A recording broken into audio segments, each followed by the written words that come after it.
Hi there, this is Super Senior Bert, 80-year-old with a YouTube channel, and I hope there's some more of super seniors out there doing that. The OMSH, the Old Man Story Hour.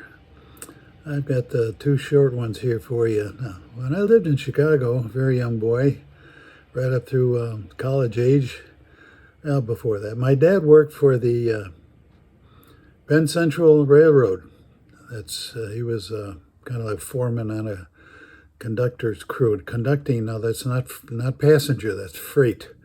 He did switching cars and freight and so forth.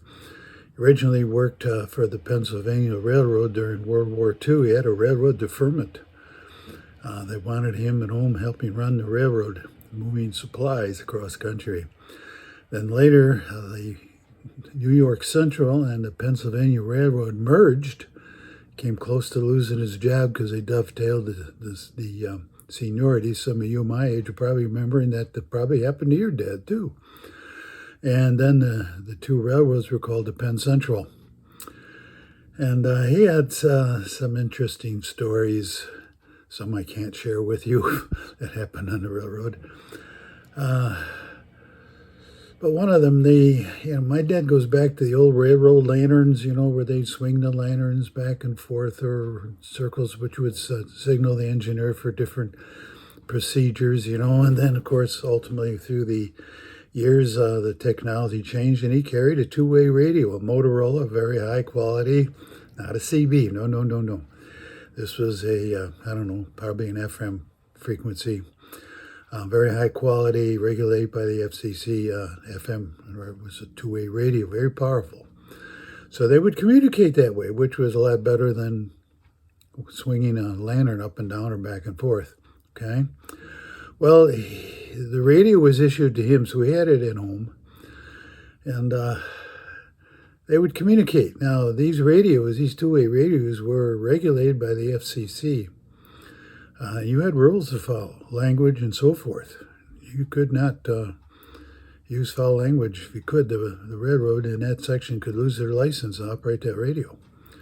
But anyway, Dad was not working, but he had the radio on, and he was listening to two of people who he knew, I'm sure he knew them, talking back and forth on the radio, just two other workers, and he was not working with them at that time, but his radio was on. And I don't remember all the railroad talk, but there were two different places, and one guy was saying, well, this railroad is so screwed up. Well, that's not the word he used, but that's the word I'm going to use. Yeah, down here at the such and such, this railroad is screwed up. I can't believe it. And then the other guy on probably a few miles away on the same railroad, Penn Central, he'd say, yeah, this railroad up here at the yard, this is so screwed up. I can't believe how screwed up this is. Yeah, and then go back to the other guy. He would respond, yeah, this railroad's so screwed up. And like I say, that's not the term they used. Yeah, this is so screwed up, and back and forth. And Dad listening to this, he's not engaging in this. He knows better than that. But he said back and forth. Yeah, this railroad is so screwed up. This railroad back and forth. This railroad screwed up here. This railroad screwed up here. He said all of a sudden on the radio came a voice. And I'll use a fictitious name. And a third party came on that channel and said, this is Johnson, Yardmaster. Identify yourselves. Well, the yardmaster or train master, I don't know, it was top dog. He was the one in the building wearing a three-piece suit. He wasn't out in the yard, but he had a radio.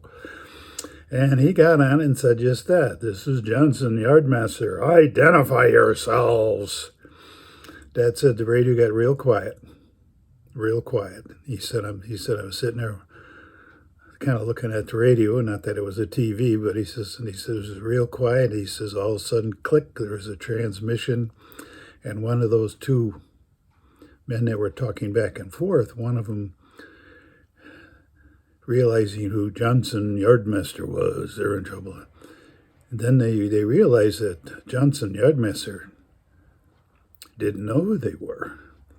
But he said, identify yourselves. And the one voice came back on and said, we're not that screwed up.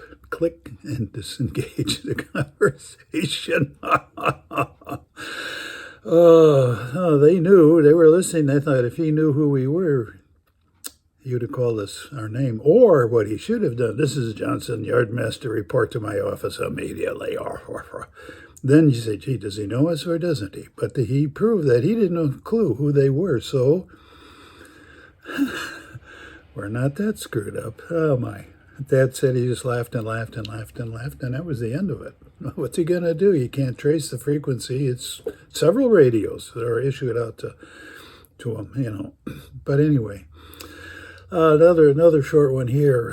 When they would make up a freight train, they would hook up with the yard engine and a caboose, and the yard crew would ride in the caboose, or as Dad used to call the caboose. I guess they don't use them anymore, but they did back then. And they had a certain job to do, and the cupola is where the trainmen would sit and watch the train on each side, and they'd go around the curve, and their job was to watch and see if a car had jumped the track, and they could see it. And if it did, they would radio the engine to stop, because a car that had jumped the track and off the rails could pull the whole train on its side, and that was their job. But he said they're in the caboose, or as Dad used to call it, crumb box. That's where they ate their lunch, was in the caboose, or they called it the crumb box. I'm sure some of you have fathers who worked in the railroad, and they'll recognize that term. They'll recognize the term the hump, which is part of the switching. But anyway, he said we would hook up with the yard engine and the yard crew, and we'd be in a caboose. He said we'd take the train from Chicago over into Indiana. Now, why they did this, I haven't a clue. He said in Indiana, the train would hook up with a road engine. You all know what those look like. You've seen them on, you know. It'd hook up with a road engine and a road crew. He said, and then we would get on the yard engine, switch engine, and come back to Chicago. Now, why they did it, I have no idea. But he says when they're transporting and they're pulling this train to Indiana, it's going very slow. You can hop on the back. It's going slow enough where you can grab the rails, you know, and the steps on the caboose and swing up and walk inside. So it's not going very fast. He said, I don't know how many on the crew, 4 or 5 are on the crew. Now, in a little background, most of these guys were armed. Illegally, but armed, because that's a bad neighborhood they worked in. And I could tell you stories about being accosted and pulling guns and so forth, but I won't. He said, so Dad's sitting there in the caboose with his fellow workers, another 4 people, and they're all armed, all got handguns in their pockets. And he said, all of a sudden, this guy comes through the back door after they're rolling along on their way to Indiana, and he says, going slow, and all of a sudden, this guy comes busting through the back door of the caboose, pulls in, points a gun at these 4 or 5 railroaders, and he points the gun at him and says, this is a stick-up. All of a sudden, this guy who thinks he's going to get something, he almost did. He's standing with the gun pointing at these 4 or 5 railroaders. All of a sudden, he's got 4 or 5 guns pointing at him, and one of the railroaders says, the heck it is. He's got 4 or 5 guns pointing at him. To his one, Dad said the guy's eyes got big as silver dollars, the robber. His eyes got big as silver dollars, and he goes, ah, ah, ah, and runs out the back door. He said he and his buddies and the crew sitting in the crumb boxes, we busted out laughing. I said, yeah, I bet that's probably the last time that guy ever tried to get on and rob a bunch of railroaders. Well, until next time, we'll have some more OMSH. I hope you enjoy them. You can write some of yours down on the comments right below if you scroll down. Maybe your dad worked for the Penn Central or Santa Fe or whoever. Now, the Santa Fe operated west of the Mississippi. People may not know that. And the Santa Fe Railroad is usually associated with passenger trains. The Santa Fe operated west of the Mississippi. The Pennsylvania or the Penn Central operated east of the Mississippi. Now, that's years ago. But anyway, I'd love to hear some of your stories, probably your dad's, or maybe even you worked on the railroad too.